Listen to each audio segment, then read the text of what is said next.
Hello everyone, welcome back Warrior students. So today I have a guide for you that is designed to increase or enhance your overall performance in the game, like your movement or your ability to disarm a dangerous situation, or of course your DPS as well, because all those things sometimes folding into each other and depend on each other.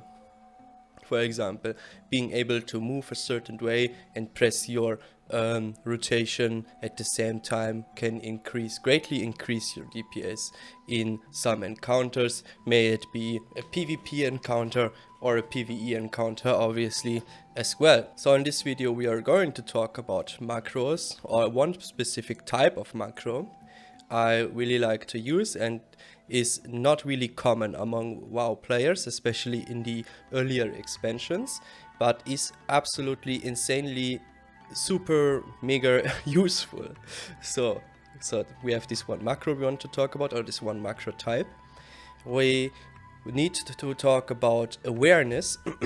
So basically the informations you're getting from the game, and yet you need to make decisions on the fly. And we need to talk about keybinds.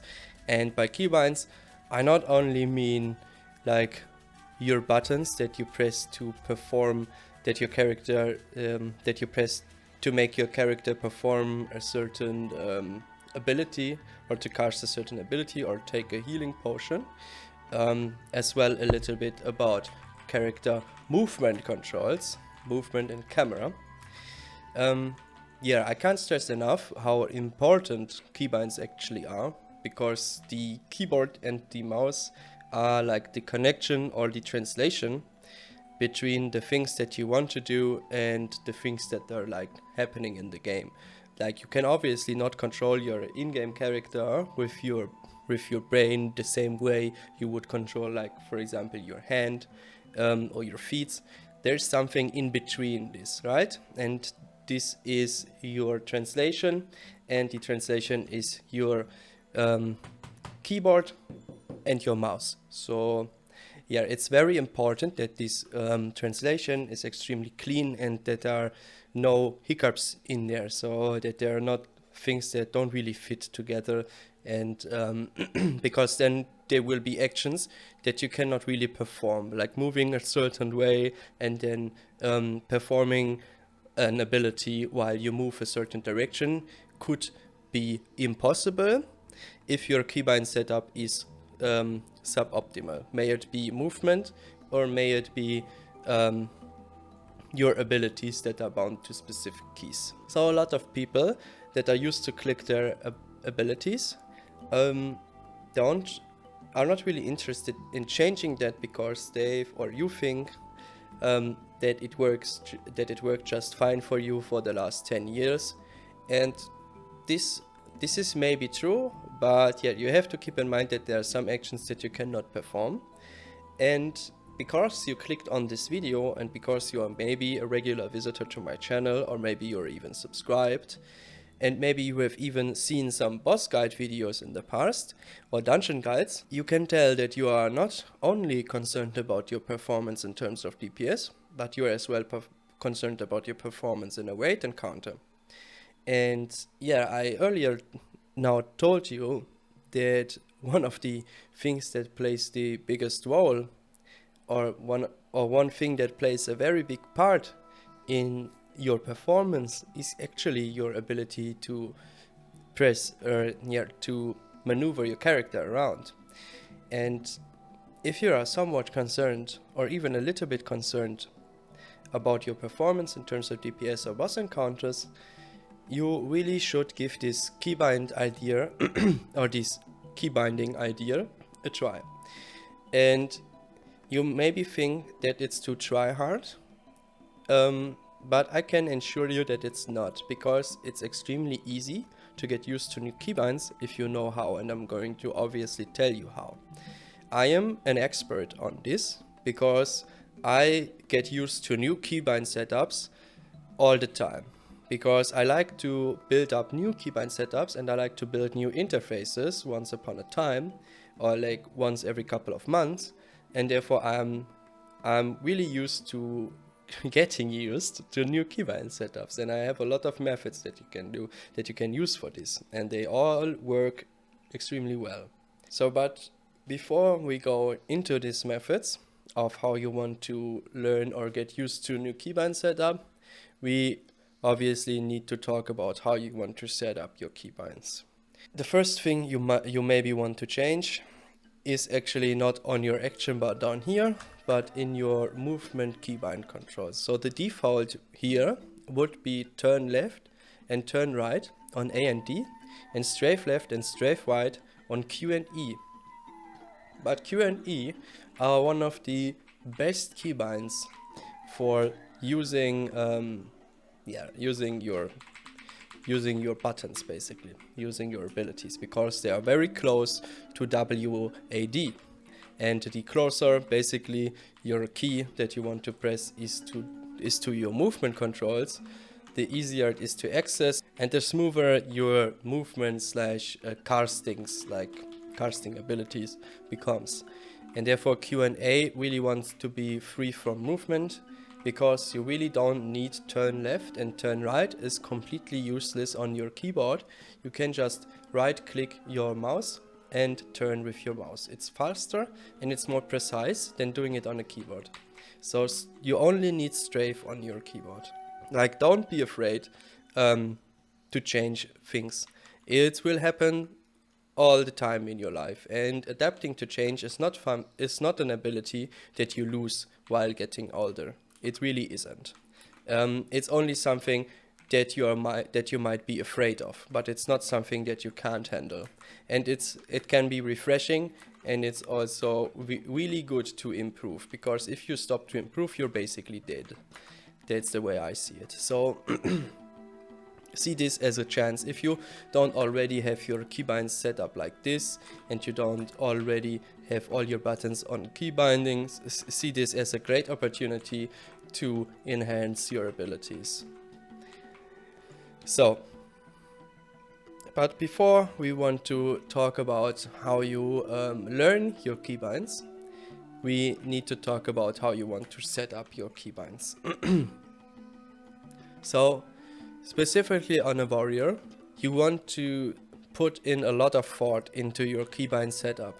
It's extremely important, because you have things like stance swaps and abilities that want to be pressed at the same time. Like, you maybe want to swap your stance and immediately follow that up by pressing a certain button to perform an action. For example, you have no interrupt opportunity in battle stance, so interrupting a spell sometimes you need to be very quick with this, and therefore you want to be able to swap your stance and immediately interrupt.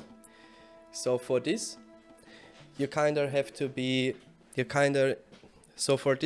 need to bind your keys in a way that you can press them at the same time. My suggestion would be, for example, binding your stances on your right hand that is on your mouse. For example, on your mouse wheel, I have defensive stance obviously on scroll back or back scroll, and berserker stance is obviously on scroll forward, and then I have another button on my mouse to get back into battle stance. And because all those buttons are performed with my left hand, with my right hand, I can then use my left hand to perform the actions that I want to do directly after a stance swap. For example, charging, intercepting, or I don't have the ability right now, but intervening, or disarming, executing, taunting, all that good stuff. So yeah. The same rule goes for other non-GCD abilities, because you can press basically as many non-GCD abilities at the same time as you want, and you can like only press one GCD ability at the same time. So you basically can press every GCD ability together with a non-GCD ability, and therefore I like to split them a little bit up, like having a lot of non-GCD abilities on my right hand, having a lot of GCD's abilities on my left hand. You can do a better job even with this, but there at some point it gets even for me a little bit too crazy. Normally I just build a new keybind setup and then I play with it, and if I see something is not really working, I'm going to address this. Right now everything seems to work as intended, and there's nothing really that scuffs my movement or my ability to control my character at the moment. So I'm feeling pretty confident with this setup right now.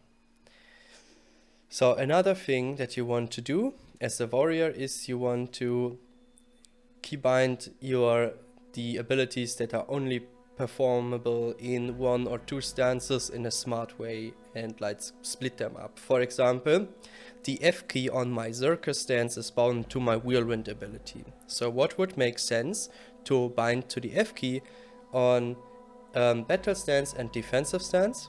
For me, Thunderclap makes the most sense here. And this is because Thunderclap is only available in defensive stance and battle stance. Whirlwind is only available in circus stance. They are both AoE abilities and they are both like on a medium rage cost. So for me this makes perfect sense to bind them all on the same key, but in different stances. One more example would be Overpower is on my Y key in the battle stance. So what would make perfect sense for defensive stance? For me, Revenge makes perfect sense here because they share the same cooldown. They both cost 5 rage. They are kind of similar in a way, and therefore for me this makes perfect sense to bind them like this. One last example, Taunt is battle stance, keybind number C, keybind C on the defensive stance. And if I swap to battle stance, what we can find on C is obviously the Mocking Blow ability, because they are both taunts. And yeah, this is how you want to set up your keybinds. And yeah, you really want to think about this so that it makes sense. But if your keybind setup is not 100% optimal at the start, it's not really a big deal. You can just make changes along the way. So what if you run out of keybinds? So you have your really good keybinds that are like E, Q, R, F, C, X, Y, 1, 2, 3, circumflex, all that good stuff, like everything that is easy to reach while performing movement, like everything that you can press while performing all sorts of movement actions are really brilliant keybinds. So there you want to bind your main abilities on. Then you can use, if you somehow run out of keybinds, or at some point you will most likely run out of keybinds, you can use modifiers. So what I mean by saying modifier, I mean combining the buttons that you already have, like Q, R, Y, X, F, you name it, with Shift Q or Alt Q or Control E, things like this. Or Shift Y for my battle shout, Alt Y for my mount, and all that jazz. You can even use keybinds like F keys. For example, my bandages are on the F keys, and yeah, for me this makes sense because if I'm using my bandage, I don't need movement in the same situation, because if I move, my bandage is going to cancel. So yeah, things like this you want to think about as well. You can like bind your foot to a button that is not really close to your movement because it's not necessary. Like I said, the main abilities want to be on the good keybinds, and the bad abilities, or the abilities that you don't use that often and that don't need to be clicked like extremely fast, they can be on a little bit less, like on a little bit worse keybinds. So now that you know how you want to set up your keybinds, we can finally start and talk about how you want to get used to your keybinds. So first thing that you want to do if you want to get used to a new set of keybinds, and you don't feel like super comfortable with it, you want to download Bartender. Because with Bartender 4 you can drag your action bars anywhere you want and you can make them extremely visible. And therefore, if you're running into a stressful situation, most of the time this is the moment when you forget important keybinds that are as well only really be used in stressful situations like challenging shout or intimidating shout. So in these situations when you really need those abilities, there's a great chance that you actually forget the keybind. And if your abilities are like extremely visible down here in their action bar, you can immediately see like, oh, intimidating shout was bound on Alt Q. So here I can press it then. I can remind myself and press it. Or you could even go ahead, if you were a clicker before, you can even go back to this habit for just this one button, because otherwise you maybe wipe your group and click the ability. So yeah, make your action bars very visible to get used to new keybinds. But what content do you want to play if you want to get used to new keybinds? So you have a couple of options here.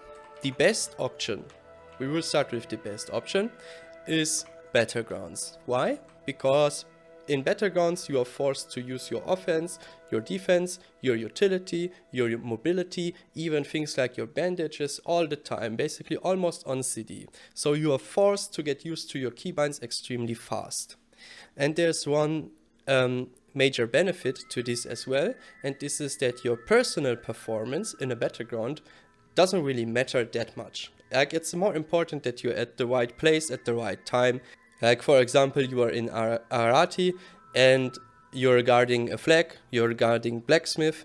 It's not important that you win the 1v2 when people are going to invade the thing that you want to defend. It's more important that you stall the fight, or interrupt their cappings, and that you type in chat, most importantly, ink blacksmith. Then the people are going to come and they're going to help you. This is far more important than your personal than being able to win the 1v2. Because even if you're good with your buttons, the chances of winning a 1v2 is considerably low. So therefore, there you have it. Your personal performance doesn't really matter. So if you forget a keybind or something like this, it isn't really that impactful, like if you would do method number 2 that I'm going to suggest to you. And this is tanking dungeons. Because while you're tanking dungeons, you need your offense, your defense, your utility, your mobility, all that stuff. Same reason why BGs are so good for getting used to the keybinds. The disadvantage is if you decide to spec into deep prot for tanking dungeons and you're normally a DPS player, you will get used to devastate, shield slam and concussive blow, and this can cause some confusion when you then spec back to your main specialization. And yeah, in a scenario like a dungeon, when you're tanking, you're almost the most important person in the group. So if you now decide to make a whole new set of keybinds on your level 70 warrior, and then you want to all of a sudden go into heroics and tank the dungeon, there's a chance that not only you, but your whole group will suffer great pain. And therefore you will get flamed maybe, and it can be very stressful. So if you want to use tanking to get used to new keybinds, I suggest that you just use your DPS spec or the spec that you're used to play, and then tank like a little bit of a lower end dungeon. For example, if you're now level 70 with super epic Mega Man, just go into like Slave Pens or something like this, tank them as a DPS, but still try to use your utility and your defensive abilities. Like, try to play around a little bit, not only cleave them down because you can. Try to swap to your shield sometimes, even if you don't need it. Throw out maybe a thunderclap, swap back to circus stance, use circle rage, swap back to defensive stance, maybe taunt a mob that is pulled off of you, things like this. A great way to get used to keybinds. And then the last method I could suggest to you to get used to keybinds is leveling up a new warrior. Because you get one button, you get your new buttons one by one. It's very easy to get used to the keybinds and making changes along the way, because you realize that the keybind setup that you thought out for yourself isn't really working as intended. So making changes along the way while in a leveling process will not cause as much confusion as if you would practice a keybind setup in BGs, in like multiple BGs, and then all of a sudden make 3 or 2 changes at the same time, you will you will get a little bit confused by this. So yeah, this is one advantage for the leveling method, and it's obviously it's extremely chill. And if you wanted to level up a new warrior anyways, you don't really lose the time that you would have spent into this anyways. Yeah, you don't really need to level to level 70, because when you reach level 40 on your new warrior with your new keybind setup, you're so used to this setup already that you don't need to level all the way to level 70. As well, while questing, there's a great chance that you actually use a lot of your utility or maybe your defensives. And as well, as a warrior, while leveling, you're kind of forced to tank a dungeon here and there, but this is like then not the same case like if you would tank an heroic on your level 70. It's like a low level dungeon, you have like your 5 buttons, so there isn't really much that you can do wrong here, so it isn't really that stressful.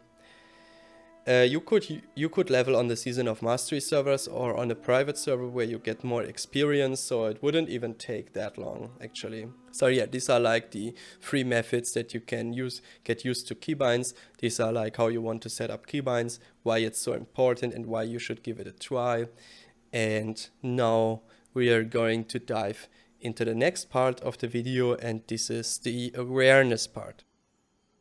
So now that we are able to practically execute everything that our character is technically able to do in game, we need to talk about awareness. And with awareness, I mean the amount of informations you can get from the game that are then used to forge basically your decision making. Like the things you want to do you want to go for an interrupt because you see someone is casting, or you don't want to go for this interrupt because you see someone is casting, but you see it's a spell that you don't need to interrupt. So this is like your awareness level, and because you don't really get anything out of your like super insane mechanical skills if you don't know when to use them or how to use them. Because yeah, for example, if a mob gets pulled off you as a tank, and you are technically very fast in swapping target stance and then taunt, but you don't see that the mob was pulled off you because your awareness level is not high enough, your mechanical skill isn't worth anything in this moment. So this is why awareness is very important, and awareness gets determined by 3 major factors, and this is the first one that we have no control over right now, and this is experience. So experience comes with time, so right now we don't have any control about that. If you're a newbie, like a complete beginner, your awareness of the game will obviously not be S tier, no matter what you do with the other 2 factors that we can luckily change right now. And this is, for one, obviously focus. So if you're really focused onto the game, your awareness level will obviously rise, so you will see more things. Then if you focus on the game, you will see more things than if you would like watch an enemy on your second monitor. So we can always decide to go full focus onto the game, and therefore we can always adjust our awareness level with focus.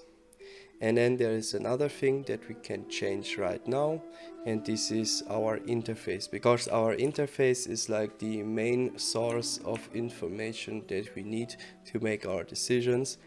And today, or in this video, I want to talk about one specific part of your interface that gives away like the most informations about your enemies, if there are multiple enemies in especially. And this is a feature that is in the game, and that you can enhance with add-ons,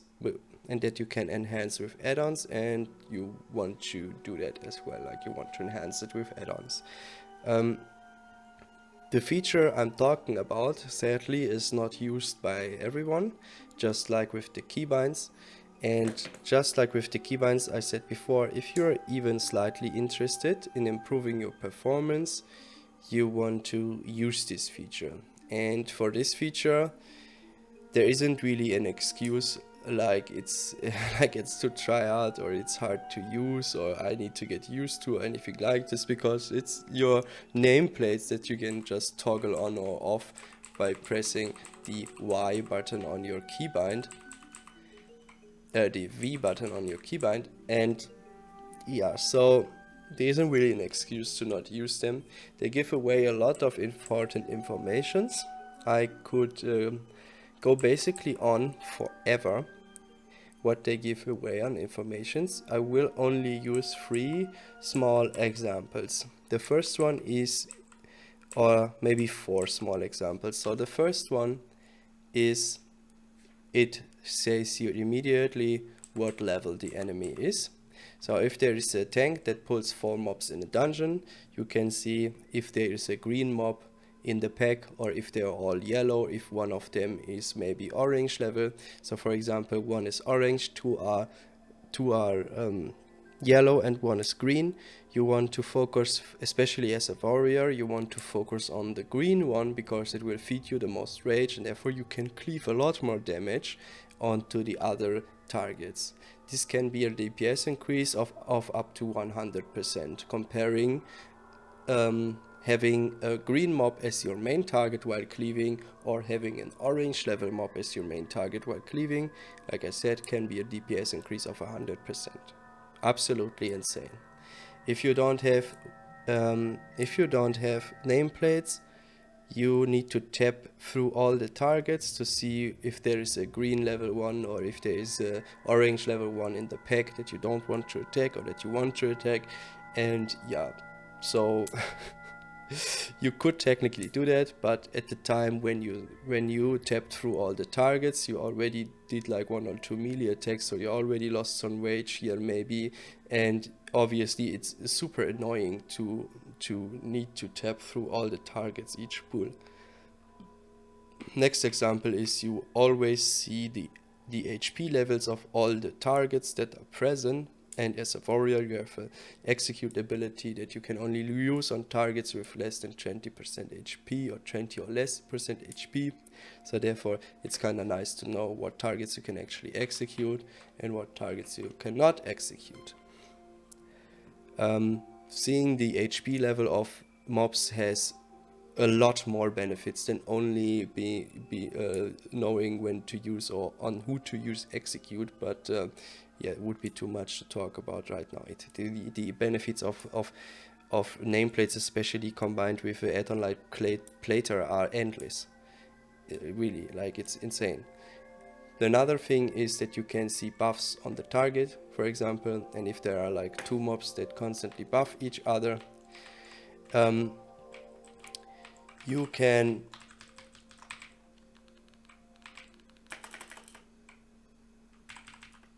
two targets that are like constantly buff each other.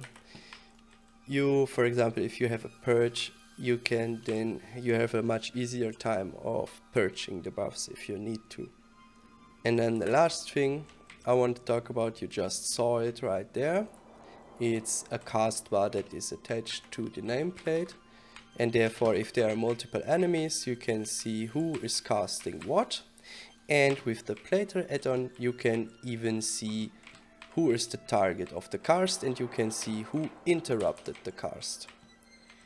So these are just these were like just 2 or 3 minutes of benefits of These were just 2 or 3 minutes talking about the benefits on nameplates. I could talk hours about benefits of nameplates, but obviously I will not do that right now. So the add-on you want to get to modify your nameplates is Plater, and luckily it has a lot of options, but luckily you can just import profiles. So if you don't want to deal with that, you can import my profile that is linked in the video description. There are more things to interface than just nameplates, but the most important ones are the add-on that is called Bartender, and the add-on that is called Weak Auras, and then obviously your nameplate's Plater. I just explained why plater is so nice, or I gave you one reason why plater is so nice and why nameplates are so important. If you want to learn more about weak hours and bartender and a general idea of a good interface, you again want to click the link in the top right corner where I explain in detail what makes a good interface, how you want to set it up, how the basic controls of weak hours work and things like this. So now that you know that awareness is very important and how you can improve your awareness, we want to talk about a thing that you can then use if you like do all the things that I told you in the video. Like if you have most of your buttons keybinded, and especially if you use a good nameplate setup, you can use a macro type in melee range that is called Mouseover exist macros, and those macros will function like this. So my charge is on a Mouseover exist macro. Right now I do not have any target. If I now hover over the boulder-fist brute or over his nameplate and then I press my charge, I will charge the boulder-fist brute without having a target.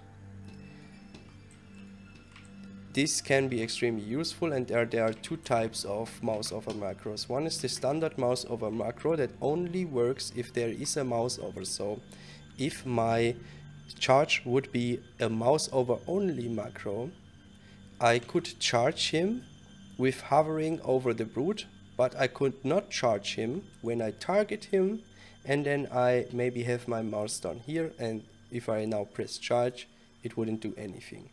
But because it is a Mouseover exist macro, it works a little bit different. It works like if there is a Mouseover, the preferred target of my action that is casted via the Mouseover macro is the target that I hover over with my mouse.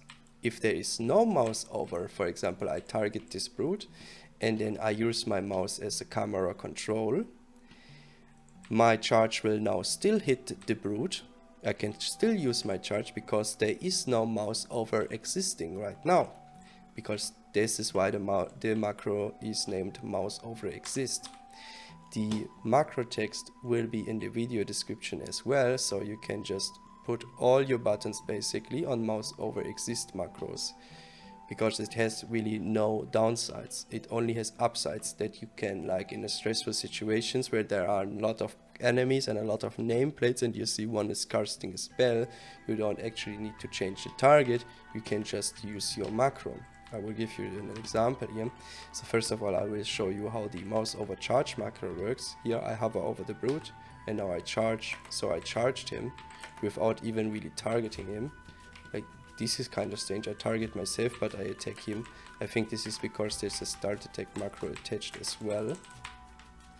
And here I can interrupt his cast without targeting him. I could taunt him as well, like this. You can see his taunt symbol above his head. And there are more things that you can actually do. Like for example, I could stand swap execute the other brute without needing to target him, like this. So what I did there was a combination of 4 actions without using a macro that is built specific for this scenario. I used Berserker Stance, I used Blood Rage and Execute at the same time on a target that I haven't even targeted in this moment. So I basically changed the target as well. So I used Berserker Stance, Blood Rage, Execute and Target Swap at the same time without swapping the target and without using any macros, just because my keybinds are set up in a smart way and I have a high awareness about what is happening because my V-bars are set up right, because my nameplates are set up the right way, so I can see if I can execute someone or not, and because I use the Mouseover exist macros. So this is like the things you can do with this. And I think the informations in this video can be extremely useful if you don't know them already and if you're willing to improve. I hope you learned a lot, and we will see each other in the next video. Until then, stay tuned and take care.